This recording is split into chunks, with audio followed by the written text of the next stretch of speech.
আপনি কি জানেন বমি পরিষ্কার করার চাকরি আছে আছে বগল শুকে দেখার চাকরি। এমনকি একসময় রাজার মলমূত্র ত্যাগের পর পানি ঢেলে মুছে পরিষ্কার করে দেওয়ার জন্য চাকরি ছিল। শুনে অবাক হচ্ছেন তো? হ্যাঁ, সত্যি এই ধরনের চাকরির অস্তিত্ব আছে, এমনকি ছিল।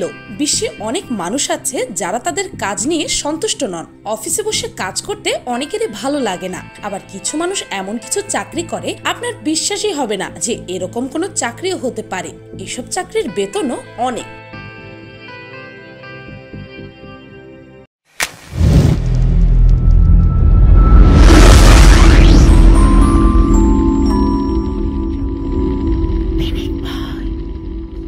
Number 1, manual scavenging. আমাদের দেশ সহ প্রায় সব দেশে এই পেশার লোক দেখা যায়। এরা কোনো প্রোটেক্টিভ কিছু সাহায্য ছাড়াই মানুষের মলমূত্র ড্রেন ও রাস্তা থেকে পরিষ্কার করে থাকে। এরা এসব ময়লার ট্যাঙ্কের ভেতরে ঢুকে ময়লা বের করে নিয়ে আসে। যেসব ট্যাঙ্কের ভেতরে এরা যায় সেগুলোতে মিথেন, হাইড্রোজেন সালফাইড, কার্বন মনোক্সাইডের মতো বিষাক্ত গ্যাস থাকে। এগুলো পরিষ্কার করতে গিয়ে অনেক মানুষের প্রাণ গেছে। তাই অনেক দেশের সরকারই ম্যানুয়াল স্ক্যাভেঞ্জিং এর কাজকে ইললিগ্যাল ঘোষণা করেছেন, কিন্তু এখনো অনেক দেশে এই কাজ করানো হয়ে থাকে। Number 2, room of the stool. বিশাল বাড়ি, সাথে গাড়ি, জাঁকজমকপূর্ণ কাপড়, মজাদার খাবার, কার না পছন্দ? আমরা মুভিতে তো প্রায় দেখি রাজা বাদশাদের সাথে একজন পার্সোনাল অ্যাসিস্ট্যান্ট সবসময়ই থাকে, যিনি রাজাকে সব ধরনের পরামর্শ এবং সবকিছুতে সাহায্য করেন। কিন্তু রাজার কাছাকাছি থাকার স্বপ্ন আপনার এখনই ধ্বংস হয়ে যাবে। ইংল্যান্ডের রাজার জন্য এমনই এক চাকরি করার লোককে গ্রুম অফ দ্য স্টুল বলা হতো। রাজা যখন টয়লেটে যেত তখন গ্রুম অফ দ্য স্টুল তার সাথে সাথে যেতেন আর রাজার পাশে দাঁড়িয়ে থাকতেন। এরপর রাজার কাজ শেষে রাজার পেছনে পানি ঢেলে পরিষ্কার করে মুছে দিতেন। এমনকি রাজার সব প্রয়োজনও তিনি নজরে রাখতেন। ইয়াক। নাম্বার 3, কানের ময়লা পরিষ্কারের চাকরি। ভারতের রাস্তায় এই পেশাজীবীদের একটু বেশি ব্যস্ত দেখা যায়। মানুষের কানের ময়লা পরিষ্কারের বিনিময়ে এরা জীবিকা অর্জন করে থাকেন। যদিও কাজটি অনেক সেন্সিটিভ, কিন্তু দীর্ঘদিন অভিজ্ঞতার কারণে তারা এতে এক্সপার্ট হয়ে উঠেছেন। এই পেশাকে অনেকেই একটা আর্ট হিসেবে নেন ও বংশানুক্রমিকভাবে এর প্রচলন চলতে থাকে। কান পরিষ্কারের সরঞ্জামের মাঝে যা থাকে তা হলো একটি তুলা লাগানো সুই আর কিছু পিঞ্চার্স। নাম্বার 4, বার্নিয়ার্ড মাস্টারবেটর। আমাদের মধ্যে অনেকে পশু পাখিদের পছন্দ করেন। পশু পাখি দেখতে যান চিড়িয়াখানায়, কিন্তু কিছু কিছু মানুষ পশু পাখিদের এতটাই ভালোবাসে যে তাদের জন্য সবকিছুই করতে পারে। বার্নিয়ার্ড মাস্টারবেটরের কাজ এই পশুদের নিয়ে। তাদের কাজ হচ্ছে পশুদের রেকটাল ইলেকট্রিফিয়াল স্টিমুলেশন করা, অথবা পুরাতন উপায়ে মানে হাত দিয়ে পশুদের স্পার্ম কালেক্ট করে ডাক্তারদের দেওয়া। কি অদ্ভুত কাজ! ইয়াক। Number 5, leech collector. আপনি যদি আমার মতো হয়ে থাকেন তবে আপনিও নিশ্চয়ই পোকামাকড় দেখে ভয় পান, কিন্তু আগেরকার দিনের লিচ অর্থাৎ জোক মেডিকেল ট্রিটমেন্টের জন্য ব্যবহার করা হতো। 18 দশকে তো ইউরোপ আমেরিকায়ও এর ব্যবহার দেখা যেত।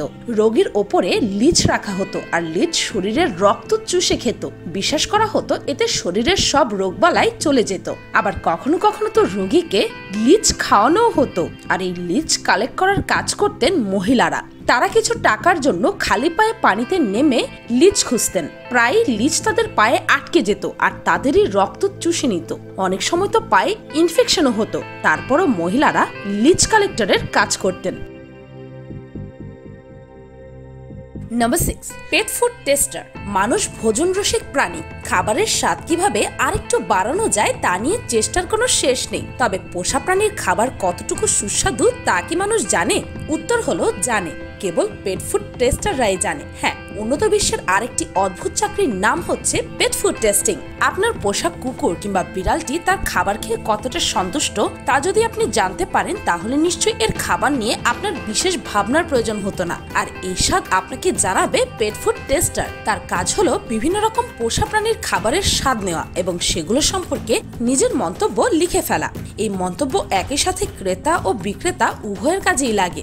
উল্লেখ্য, একজন পেশাদার পেট ফুড টেস্টার অবশ্যই পশু খাদ্য খেয়ে ফেলেন না। তার কাজ কেবল সামান্য একটা অংশ মুখে পুরে তার স্বাদ নিয়ে ফেলে দেওয়া, তারপর কুলি করে অন্য নমুনার স্বাদ আবার নেওয়া। পেট ফুড টেস্টারের আরেকটি গুরুত্বপূর্ণ কাজ হচ্ছে কিভাবে খাবারের স্বাদ বর্ধন করা যায় সে বিষয়ে বুদ্ধি দেওয়া। আর এই কাজ করতে গিয়ে বছরের $40,000 আয় করে থাকেন একজন পেট ফুড টেস্টার। ভাবতে পারছেন? Number 7, crime scene cleaner. যখন কারো জীবন শেষ হয়ে যায় তখনই এদের কাজ শুরু হয়। কেউ সুইসাইড করুক আর কারো মার্ডার হোক, এরা রক্ত থেকে শুরু করে শরীরের টুকরো সহ সবকিছু পরিষ্কার করে। এটি শুনতে তেমন জঘন্য না লাগলেও আশেপাশের সবকিছু পরিষ্কার করা আর বডির পচা গন্ধের মধ্যে কাজ করা কোনো সহজ কাজ নয়। কখনো কখনো তো এই চাকরি যারা করেন তারা মানসিকভাবে অসুস্থ হয়ে পড়েন, যার কারণে তাদের কাউন্সেলিংও ভর্তি করানো হয়। তাছাড়া আপনারা সবাই লাশ কাটার চাকরি ও জল্লাদের চাকরির কথা তো শুনেছেনই, একবার ভেবে দেখুন তো তাদের কি অবস্থা হয়। Number 8, nude model. কারো সামনে নগ্ন হওয়া আইনত অপরাধ, কিন্তু এইসব মডেলদের জন্য নয়। আপনাকে ঘন্টার পর ঘন্টা একই অবস্থানে বসে থাকতে হবে। এই পেশাটি হচ্ছে সাহসী এবং আত্মবিশ্বাসীদের জন্য, যারা কয়েক ঘন্টা ব্যাপী একই ভঙ্গিতে নগ্ন অবস্থায় বসে থাকতে পারবেন, তাও আবার অনেক অনেক মানুষের সামনে। চিত্রশিল্পীদের অঙ্কন চর্চার একটি প্রধান অংশ হচ্ছে মানবদেহ। এর জন্য প্রয়োজন হয় নারী এবং পুরুষের নুড মডেল, এবং এই কাজের জন্য তারা বেশ মোটা অঙ্কের অর্থ পেয়ে থাকেন।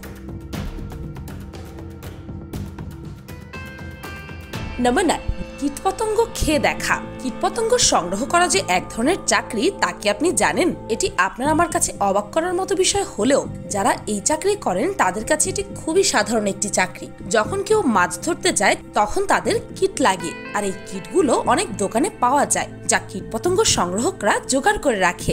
এমনকি খাওয়াও হয় এই কীটপতঙ্গগুলোকে। এটিও তাদের চাকরি। এতে অনেক ঝুঁকি থাকে বলে খুব ভালো বেতনও দেওয়া হয়। নাম্বার 10, বগল শুকে দেখা। এই পেশার মানুষদের দিনের পুরো সময়টা অন্যের শরীরের ডিওড্রেন্টের গন্ধ পরীক্ষা করতে হয়। কোন ফ্লেভারটি আমার আপনার জন্য ভালো হবে এটা তারাই বাছাই করেন। ডিওড্রেন্টের গন্ধ সব থেকে বেশি বোঝা যায় বগল আর গলায়, তাই এই বিষয়ে পেশাদার পরীক্ষকদের মূলত বগলেরই গন্ধ বেশি শুকতে হয়। এই পেশায় নিযুক্ত কর্মীরা মাসে 60,000 থেকে 2 লাখ টাকা পর্যন্ত রোজগার করে থাকেন। বডি স্প্রে কোম্পানির হয়ে এরা কাজ করে। এক একজনের বগলে এক এক রকম গন্ধ, সেই অনুযায়ী তারা ডিওড্রেন্ট বানায়। এরা অনেক সময় ঘন্টায় 60 জনের বগল শুকে দেখে। ডিওড্রেন্ট কতটা কার্যকর কোম্পানি এদের মাধ্যমে পরীক্ষা করে দেখে। নাম্বার 11, বিশ্বের সবচেয়ে অদ্ভুত কাজগুলোর মধ্যে আরেকটি হলো সাপের বিষ সংগ্রহ করা। এই কাজটি করার জন্য যথেষ্ট সাহসেরও প্রয়োজন রয়েছে। সাপকে দুধ খাওয়াতেও হয় এই কাজটি করার জন্য, এবং যে পাত্রে সাপ দুধ পান করে সেই পাত্রে সাপের দাঁত থেকে বিষ সংগ্রহ করতে হয়। এই কাজ করার জন্য দক্ষতার প্রয়োজন হয় অনেক বেশি সাহসেরও।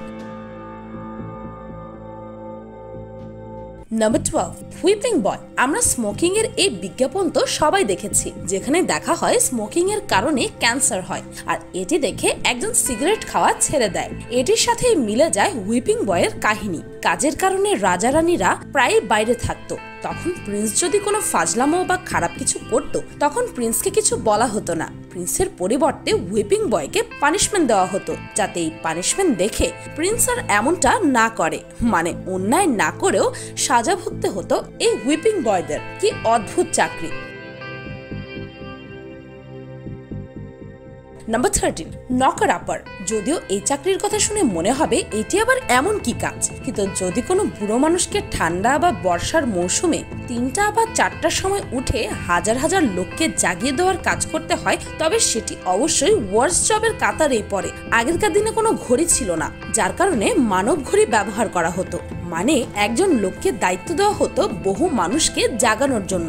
সেই যুগে কলকারখানার বিপ্লব ঘটার কারণে মানুষকে তাড়াতাড়ি উঠে অফিসে যেতে হতো, তাই তারা তাদের ঘুম থেকে উঠিয়ে দেওয়ার দায়িত্বে থাকতেন। তারা বড় এক লাঠির সাহায্যে মেটালের কিছু বেঁধে তাদের জানালায় নক করতেন। দরজায় নক করতেন না, কারণ এতে অন্য সদস্যদের সমস্যা হতে পারে। এই কাজগুলো বিশেষ করে বৃদ্ধ মানুষেরা করতেন, আর এর বিনিময়ে তারা খুব কম টাকা বেতন পেতেন। নাম্বার 14, মুখে চর মারার চাকরি। শুনেই তো চক্ষু চরক গাছ হওয়ার জো। কখনো কি শুনেছেন একবার বাম গালে চর খেলে আবার ডান গাল বাড়িয়ে দেয় সেই চর খাওয়া পাবলিকও আছে? হ্যাঁ, এইভাবে মুখে চর মেরে ফেসিয়াল করার চাকরির জন্যই এরা গুনেন মোটা অঙ্কের টাকা। এরকম চাকরি বেশ অদ্ভুত হলেও এর সম্মানই কিন্তু ভালোই। নাম্বার 15, শক দেওয়ার চাকরি। এটি আসলে টয়েক্স নামেও মেক্সিকোতে পরিচিত। সেখানে বার বা ক্লাবের আশেপাশে কিছু মানুষ ঘুরে বেড়ায় যারা তাদের কাঠের বাক্সে ব্যাটারি চালিত শকিং বক্স নিয়ে ঘোরে। কারণ কিছু মানুষের বিশ্বাস এই শক খাওয়া তাদের এক অন্যরকম প্রশান্তি এনে দেয়, তাই তারা প্রতিটি শক নিতে $2 বা $4 খরচ করেন। বিখ্যাত ব্যান্ড ব্যাকস্ট্রিট বয়েজের একটি গানের দৃশ্যে এমন টয়েক্স নিতেও দেখা যায়। নাম্বার 16, বমি পরিষ্কারের চাকরি। ছোটদের পার্কে নানা ধরনের রাইডস থাকে। আতঙ্কিত থাকা সত্ত্বেও এসব রাইডে চড়ার লোভ সামলাতে পারেন না অনেকে। এর মধ্যে এমন কিছু রাইড আছে যাতে চড়ে বমি হয় না এমন মানুষ খুব কমই আছে। তাদের তো আর চিন্তা নেই, বমি করেই খালাস। শুনলে অবাক হবেন, সেসব বমি পরিষ্কার করেও অনেকে জীবিকা নির্বাহ করছে। তাদের শুধুমাত্র পার্কে থাকা বমি পরিষ্কার করার জন্যই রাখা হয় এবং তারা কোনো রকম অস্বস্তিবোধ ছাড়াই কাজটি করে থাকেন। নাম্বার 17, মৃত মানুষের ছাই দিয়ে পোর্ট্রেট বানানো। প্রিয়জন মারা গেলে হারিয়ে যায়, তারপর আমরা চেষ্টা করি তাকে স্মৃতি হিসেবে আগলে রেখে দিতে। স্মৃতি রক্ষার্থে সবাই তো আর তাজমহল বানাতে পারে না, তাই মৃত মানুষের ছাই দিয়ে পোর্ট্রেট করে ঘরে সাজিয়ে রাখা হয়। এই শিল্প যারা করেন তাদের চাহিদা খুব বেশি।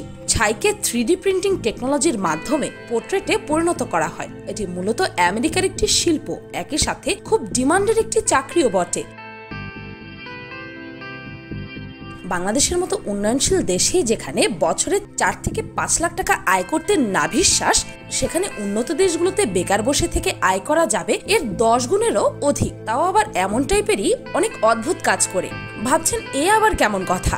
হ্যাঁ, তারা কাজ তো কিছু একটা করে, কিন্তু সেগুলোর মধ্যে কয়েকটি আদৌ আপনার কাছে কাজ মনে নাও হতে পারে। উন্নত দেশগুলোতে মানুষের লাইফস্টাইল যত উন্নত হচ্ছে, মানুষ তত শৌখিন হয়ে উঠছে।